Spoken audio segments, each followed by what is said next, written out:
Christ est représenté par Élie, parvenant finalement au Jourdain, et du Jourdain allant vers la gloire. Et lors de son ascension, son manteau tomba sur son successeur.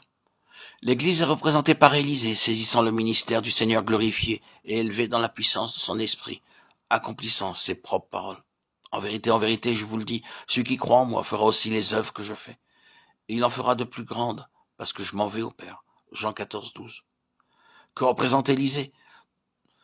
Il représente l'Église. Mais nous devons être plus précis que cela. Il représente le ministère de l'Église sur la base du Saint-Esprit, présent dans l'Église, mettant en évidence toutes les valeurs, toutes les potentialités de la résurrection, de l'ascension et de la glorification de Christ. Vous voyez qu'ils sont allés tous deux au Jourdain. Ils ont tous les deux traversé le Jourdain, l'un avec l'autre, en employant le langage du Nouveau Testament, l'un dans l'autre. Sur l'autre rive du Jourdain a eu lieu la glorieuse ascension du Maître. Alors le successeur, ramassant le manteau, recevant l'Esprit, s'est mis en marche pour manifester la puissance et les puissantes vertus de la vie de résurrection. Où est le Seigneur, le Dieu d'Élie? Il a été répondu de nombreuses fois à cette question à travers tous ceux qui étaient confrontés à des situations de mort. Si vous pouvez saisir cela, vous avez la clé pour tous ces incidents. Certaines personnes sont venues et ont appelé les fils des prophètes. Bien sûr, en considérant l'histoire telle qu'elle est écrite, vous n'êtes pas emballé par ces fils des prophètes. Cependant, ils typifient quelque chose. Qu'est-ce qu'ils signifient?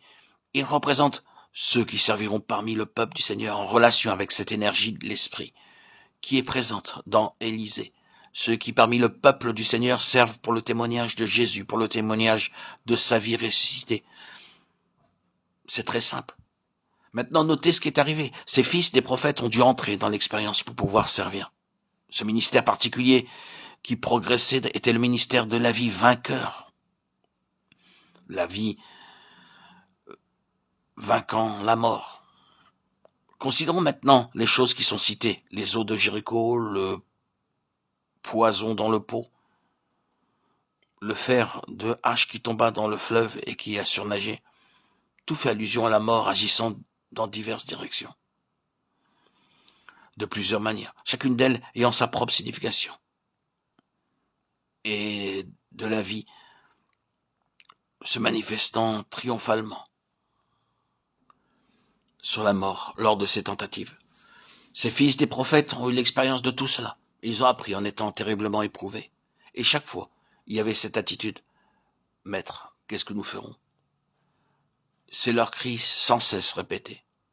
Il doit en être ainsi pour nous qui sommes aussi confrontés au même dilemme. Mais l'aspect essentiel, c'est que ce fut par les épreuves profondes et sévères que ces hommes ont éprouvé la puissance de la vie de résurrection, de telle manière qu'ils ont pu être appelés fils des prophètes. Nous voyons que cela correspond à ce passage. Voici, moi et les enfants que l'Éternel m'a donnés, nous sommes des signes et des prodiges. Cela signifie quelque chose qui est en dehors du domaine humain, quelque chose de merveilleux, qui ne peut être attribué qu'à Dieu. Ils sont là pour être des signes et des prodiges. Et les fils des prophètes, aux côtés d'Élisée, manifestent son caractère en apprenant à son école de manière expérimentale. Maintenant, nous sommes d'accord sur le fait que nous avons l'Esprit. Le ministère de l'Esprit est le ministère de la vie vainquant la mort, de toute manière et en toutes les circonstances. Et notre éducation est en relation avec cela. Si nous devons entrer dans ce service, ce véritable ministère de vie parmi le peuple du Seigneur, nous devons parvenir à cette connaissance par l'expérience et par la puissance de sa résurrection.